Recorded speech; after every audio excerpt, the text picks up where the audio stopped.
नमस्कार दोस्तों, मैं आज बेरोजगारी के मुद्दे पे आपसे बात करना चाहूँगा, जो आज की बहुत बड़ी समस्या है। बेरोजगार युवकों के लिए, यूथ कैंडिडेट के लिए एक बहुत बड़ी समस्या आप अच्छे तरीके से जानते होंगे। सन 2019 मार्च में सरकार ने बड़े ही धूमधाम से विज्ञापन के जरिए एडवर्टीजमेंट के जरिए 2 पदों के लिए वैकेंसी निकाली थी, वो भी बहुत ही बड़े पैमाने पे। और कितनी पैमाने थे मैं आपके रिकॉर्ड के अनुसार बताना चाहूँगा कि 2019 मार्च में जो आपको विज्ञापन के जरिए निकाली गई थी एनटीपीसी के लिए, एनटीपीसी जानते होंगे, उसके लिए सरकार ने 35,000 पदों के लिए वैकेंसी निकाली थी। और दूसरा साथ ही साथ एनटीपीसी के साथ साथ रेलवे ग्रुप डी के लिए भी क्या मतलब वैकेंसी निकाली गई थी। ग्रुप डी के लिए दोनों पदों को मिला करके आपको अप्रॉक्स मान के चलिए, और ग्रुप डी के लिए जो निकाली गई थी वैकेंसी 1,03,769 वैकेंसी थी, और एनटीपीसी के लिए 35। तो दोनों को अगर मिला दूँ मैं आनंद अप्रॉक्स में अगर मैं ले भी लेता हूँ तो आपका हो जाएगा 1,38,000, यानी मान चलिए कोई मोटी मोटा या अप्रॉक्स हम बोल दें तो 1,40,000 पदों के लिए वैकेंसी आई थी मार्च 2019 में। और इस समय कौन सा सीजन चल रहा है? ये आपका अगस्त 2020 अगस्त चल रहा है। 2 साल के आसपास होने को हैं, लेकिन अभी तक सरकार एग्ज़ाम नहीं करा पाई है। क्यों?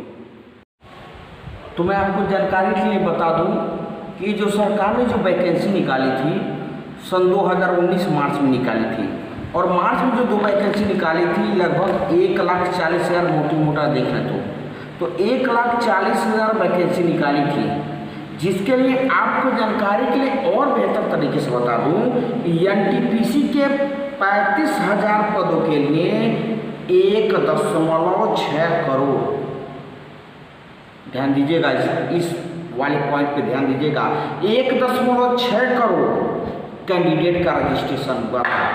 और दूसरा चीज़ मैं आपकी जानकारी देकर बता दूं, ग्रुप डी के लिए जिसके लिए वैकेंसी सीट थी, जो सीट निकाली गई थी 1,03,769 पद के लिए, इनमें से कितने आवेदन आए थे?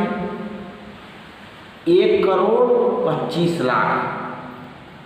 और एनटीपीसी के लिए मात्र 35,000 पदों के लिए 1,60,00,000।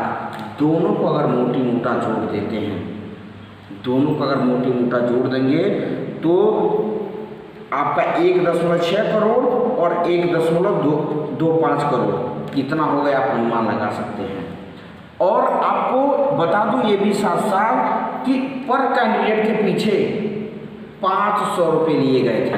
जनरल ओबीसी के लिए 500 था, और मोटी मोटा देखेंगे तो कितने अरबों रुपए हो गए।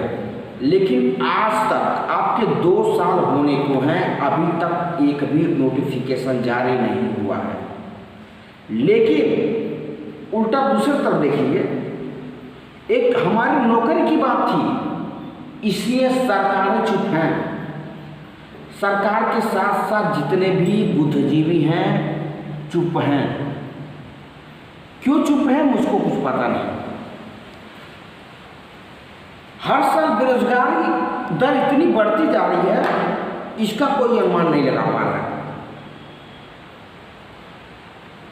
इतने ज़्यादा मात्रा में बेरोजगार हो रहे हैं। आपकी मैं जानकारी के लिए बता दूं कि इंजीनियरिंग कॉलेजों की संख्या भारत में 4282 है, 4282। और एक रिपोर्ट के अनुसार मैंने देखा उसमें टोटल 6214 इंजीनियरिंग कॉलेज दिखाए गए, 6214 इंजीनियरिंग कॉलेज दिखाए गए, जिसमें से मात्र 574 इंजीनियरिंग कॉलेज आपके सिर्फ उत्तर प्रदेश से बिलोंग करते हैं। और हर साल इंडिया से 1.5 मिलियन कितने 1.5 मिलियन अर्थात 15 लाख इंजीनियर क्या डिग्री लेकर के निकलते हैं। और 15 लाख इंजीनियर पर साल उम्मीद लगाइए आपने कितने को नौकरी दी। इन 3 साल 4 सालों के अंदर में आपने कितने को नौकरी दी, जरा मेरे को बताइए। कभी आप जाकर के देखिए इंजीनियरिंग कॉलेज की हालत कैसी है। आपको टेस्ट लेने पड़ते हैं, सेमेस्टर एग्जाम होते हैं, 4 साल का बीटेक कोर्स होता है। कोई अगर गरीब तबके का लड़का है, किसी तरीके से उसके पिताजी उसका दाखिला कराते इंजीनियरिंग कॉलेज में, ये सोच करके कि मेरा बेटा एक दिन नाम रोशन करेगा, नाम रोशन करेगा। जी हाँ, बिल्कुल नाम रोशन करेगा। 4 साल पढ़ाई करता है बंदा, किस प्रेशर में पढ़ाई करता है कभी आप जा करके देखो। किस रूम में रहता है, दिन रात एक करके मेहनत करता है। एक एक कठिन परिस्थिति आती है, उसके ऊपर भी आती है, साथ साथ उसके गार्जियन भी आती है। जब भी वो बोलता है पापा मुझको इतना पैसा चाहिए, उतना पैसा चाहिए, उसके पापा पैसा देते हैं। जो मध्यम वर्गीय परिवार से ऊपर बिलोंग करते हैं उनको तो कोई बात नहीं है, खैर किसी तरीके से उनका हो जाता है। लेकिन मैं गरीब परिवार से बिलोंग करता हूँ, उसको पता है कि 100-200 रुपये 500 रुपये के लिए कितनी पापड़ बेलनी पड़ती है। पूरे दिन भर की मजदूरी करेंगे ना, तो आंकड़ा उठा करके देख लीजिए। अगर आपको पता नहीं होगा तो आप गूगल करके देखिए, मनरेगा की मजदूरी जानते कितना मिलती है एक दिन के लिए। 8 घंटे की ड्यूटी के लिए जानते कितना मिलता है? 202 रुपये। कितना मिलती है? 202 रुपये। और 1 साल के लिए बीटेक के पढ़ाई के लिए 1.5 लाख रुपए खर्च करनी पड़ती है एक गार्जियन को, मोटी मोटा। जो ऑन एवरेज जो आपके क्या होते हैं बीटेक कॉलेज होते हैं जिनकी फीस होती है और खर्चा वर्चा मिला करके आप देखेंगे तो लगभग 1.5 लाख रुपये होगी। तो आप अनुमान लगा रहे हैं कि 1.5 लाख रुपए मतलब लगाने वाला एक किसान का बच्चा जो 200 रुपये पर दिन कमा रहा है, अगर 365 दिन अगर कमाएगा ना, अगर उसको बुखार हो गया, कोई भी कुछ भी हो जाए उसको, कोई उसके फर्क नहीं है। लेकिन अगर 365 दिन का अगर आप रेशियो लगाएंगे कितना होगा पता है? 365 पूरे 200 लगाइए, 1.5 लाख रुपये से ऐसे नहीं होगा। लेकिन फिर भी कितने तरीके से वो पढ़ा रहा है अपने लड़के को। वो उम्मीद लेकर के पढ़ाता है कि मेरा लड़का जिस दिन इंजीनियर बनेगा ना, तो बादल में चकती, बादल है ना, आकाश में चकती लगा देगा। लेकिन देखिए आज स्टूडेंट जो बीटेक स्टूडेंट निकल रहे हैं, 15 लाख निकल रहे हैं। आपने 3-4 साल में कितने को नौकरी दी है? कितने को नौकरी मिली है बताइए ना, चाहे गवर्नमेंट सेक्टर हो, अच्छा प्राइवेट सेक्टर हो। चलिए ठीक है, मान लीजिए मैं आप बोलेंगे कि बिल्कुल बहुत नौकरी मिलती है, बहुत बुद्धिजीवी आएंगे इस बात पे कि मतलब बहुत लोगों को नौकरी मिली। आप जाइए तो आपके अंदर टैलेंट जाके करिए, तो मुझको दिखाइए ना। अगर इतना अगर आपको दम है तो दिखाइए। मैं रिपोर्ट आपको दिखा रहा हूँ किसकी, देखिए centre for monitoring Indian economy की रिपोर्ट के अनुसार देश में बेरोजगारी पर सर्वे उन्होंने किया था, निकाला कि 27.1% बेरोजगारी की दर बढ़ चुकी है। कितना? 27.1%। जब भैया इसमें दिखा रहा है कि बेरोजगारी की दर इतनी है, तो कहाँ से तुम किस बेसिस पे बात कर रहे हो कि नौकरी मिल रही है? जब मैं ये देख रहा हूँ कि एनटीपीसी और ग्रुप डी के लिए 2019 का मार्च में निकला हुआ आवेदन अभी तक उसका नोटिफिकेशन जारी नहीं हो चुका है। पर व्यक्ति के पीछे 500 रुपये ले गए, अभी उसका कोई पॉइंट ऑफ व्यू नहीं है, उसका कोई भी नोटिफिकेशन जारी नहीं हुआ। किसी लड़के के पास उसकी कोई सूचना नहीं है कि एग्जाम का होगा भी कि नहीं होगा। कोरोना की महामारी चल रही है, कभी एक फंडा है, कभी कुछ, अब लॉकडाउन कभी ये है तो कभी वो है। जब उसका कोई क्लियर नहीं हो पा रहा है, इसका एग्जाम कब होगा कोई पता नहीं है। दूसरा चीज देख लीजिए आप, उसके बाद से हमारे आते हैं छोटी छोटी बातों के लिए, मतलब बस ज़्यादा नहीं, उसका देखिए। और अभी मैं इसके पीछे जो इंजीनियरिंग कॉलेज है बता दूं आपको कि 2.9 मिलियन स्टूडेंट पूरे ऑल इंडिया से, अर्थात 29 लाख स्टूडेंट पूरे ऑल इंडिया से इंजीनियरिंग करते हैं पर साल। लेकिन उनमें से मात्र 15 लाख बच्चे डिग्री लेकर के निकलते हैं। बाकी आपके जो 14 लाख के आसपास जो बच्चे हैं वो किसी कारणवश या तो उनका मन नहीं लगता होगा या जो भी चीज़ें हैं आप समझ सकते हैं उसके अनुसार वो मतलब नहीं करते हैं। लेकिन 15 लाख बच्चे निकलते हैं। अगर जो बच्चे निकलते हैं तो क्या होती है कि जो हम जिस कॉलेज में पढ़ते हैं ना वहाँ कैंपस प्लेसमेंट होगा, कैंपस प्लेसमेंट होता है। हमारे यहाँ बहुत सारे ऐसे उत्तर प्रदेश में बहुत सारे कैंपस मतलब आते हैं, कंपनियाँ होती हैं ना, मतलब जो कंपनियाँ आती हैं कॉलेज में वो बहुत सारे ऐसे स्कूल में तो आती नहीं है। कैंपस प्लेसमेंट के नाम पे जीरो है। 1.5 लाख रुपए पर साल लगा करके 4 साल मोटी मोटा देख लेंगे तो आपका 6 लाख रुपये लग रहा है। 6 लाख रुपये लगा के मैंने पढ़ लिया, बीटेक की डिग्री मैंने हाथों में ले ली। जी हाँ, देखिए मैं ये बीटेक किया हूँ। जी हाँ, मैं सिविल इंजीनियर, मैकेनिकल इंजीनियर, ये तो कंप्यूटर साइंस इंजीनियर।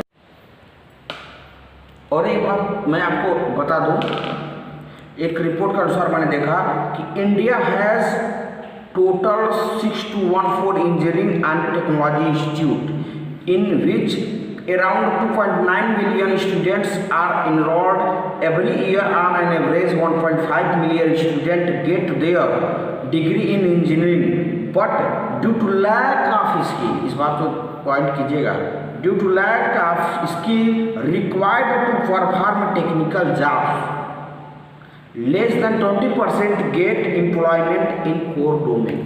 मतलब समझ रहे हैं आप? बहुत लोगों को नहीं समझ रहा, लेकिन मैं बता दूं आपके लिए कि 6214 इंजीनियरिंग कॉलेज हैं जिसमें से 29 मिलियन, समझ रहे ना, 29 मिलियन अर्थात 29 लाख, मान चलिए कितना, 29 लाख स्टूडेंट आपके एपियर होते हैं, मतलब बीटेक में एडमिशन लेते हैं। 15 लाख क्या होते हैं, बस पास करते हैं मतलब बीटेक। और उसमें से आप देख रहे हैं क्या बोल रहा है, but due to lack of skill, जो 15 लाख निकलते हैं ना उनमें क्या होते हैं, पूरे मतलब बीटेक के जो स्टूडेंट होते हैं वो स्किल नहीं होते हैं। उनमें due to lack of skill की कमी होती है, दक्षता की कमी होती है। क्यों कमी होती है? कभी जो यूनिवर्सिटी है, जो सरकार है, शासन है, प्रशासन है, कभी इस बात पे गौर किया कि जो इंजीनियरिंग कॉलेजेस चल रही हैं उनमें क्या कमी है? टीचर, फैसिलिटी, वहाँ पे जो संसाधन रिसोर्सेस होते हैं वो कभी किसी ने गौर किया? नहीं किया। और दूसरी चीज देखिए, less than 20% gate employment in core domain, और उनमें से लगभग 20% से कम क्या होते हैं, कोर डोमेन में एम्प्लॉयमेंट होते हैं। और आपके लिए मैं बता दूं, एक सर्वे के अनुसार मैंने एक चीज़ और भी देखा था कि 100% में से मात्र भारत के जो बीटेक के स्टूडेंट होते हैं मात्र 93% क्या होते हैं, अनस्किल्ड होते हैं। मात्र 7% जो होते हैं वो स्किल्ड होते हैं।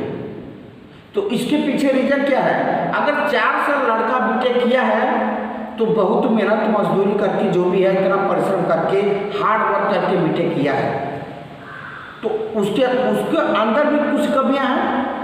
और साथ साथ अगर वो मान बीटेक किया तो हार्ड वर्क किया तभी किया, इतना तो बात पक्की है। रही बात स्किल की, तो स्किल देने की जिम्मेदारी किसकी है? फैसिलिटी जो जिम्मेदारी है, फैसिलिटी वगैरह, वो जिम्मेदारी देनी किसकी है? सरकार का।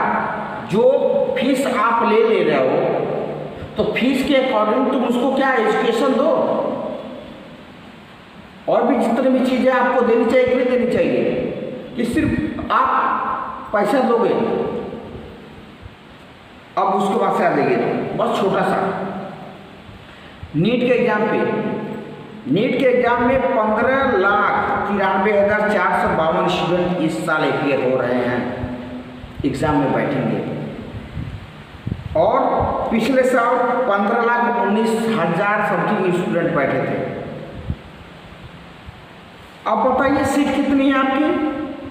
77,000 MBBS की है। टोटल मोटी मोटा देखे हैं तो 77,000 MBBS की है, 52,000 BDS की है, और टोटल 1,50,000 या 1.5 लाख। और बेड कितने रहे हैं देख रहे हैं, 15 लाख। कितने बेरोजगार हुए इसमें से? एसएससी सीजीएल के बारे में बात कर लेते हैं थोड़ा सा बस। 2014 में वैकेंसी निकली थी 15,549, 2015 में निकली थी 8,561, 2016 में निकली थी 10,661, 2017 में निकली थी 8,121, 2018 में निकली थी 11,271, 2019 में निकली थी 8582। लेकिन अभी तक 2019 का एग्ज़ाम अभी तक नोटिफिकेशन जारी हुआ है कि सितंबर में होगी, अब 2020 का तो आता पता नहीं है। और आप 2021 से सीटी के माध्यम से एग्जाम कराओगे कॉमन एलिजिबिलिटी टेस्ट के, तो 2020 वाले जो कैंडिडेट हैं वो जाएंगे कहाँ? और आपको पता होगा कि कोई भी वैकेंसी 1 साल के अंतर्गत तो कंप्लीट होती ही नहीं है। नोटिफिकेशन अभी सिर्फ मतलब 1 साल के 1.5 साल लग जाते हैं नोटिफिकेशन उसका एग्जाम देने में, और उसके पूरा प्रोसेस होने में डॉक्यूमेंट्स वेरिफिकेशन आज जितने भी प्रोसेस होते हैं उसको करने में 2.5 से 3 साल एक नौकरी को पाने में एक लड़के को लग जाता है। और किसी भी नौकरी को पाने के एक लड़के को मैं जानते हैं कम से कम 6 महीने 1 साल पहले से वो प्रारंभ करना स्टार्ट करता है लड़का। और किस सिचुएशन से गुजरता है आप नहीं जानोगे। इंटर का लड़का, ग्रेजुएशन का लड़का, पीएचडी का लड़का, बीएससी, एमएससी, बहुत सारे ऐसे स्टूडेंट होते हैं जो क्या होते हैं एग्जाम देने जाते हैं। जब एनटीपीसी और ग्रुप डी की मैंने बात किया वहाँ पे आपने देखा कि 1,60,00,000 एनटीपीसी के लिए, 1,35,00,000 ग्रुप डी के लिए लड़के क्या हुए एग्जाम के लिए बैठे। तो एक तरीके से अभी तक कोई वैकेंसी उस तरीके से नहीं निकली, तो एक तरीके से क्या हो, बेरोजगारी तो है।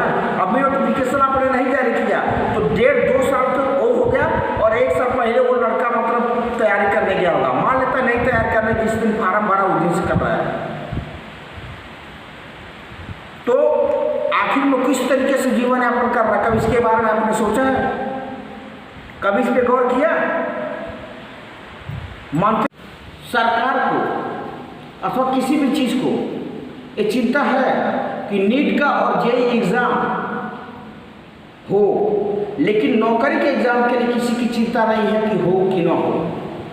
इसकी ना तो किसी डिबेट में होगा, ना तो किसी पेपर में, ना तो कोई बुद्धिजीवी इस पे विचार उठाएगा कि नौकरी के एग्ज़ाम के लिए नौकरी का एग्ज़ाम होना चाहिए।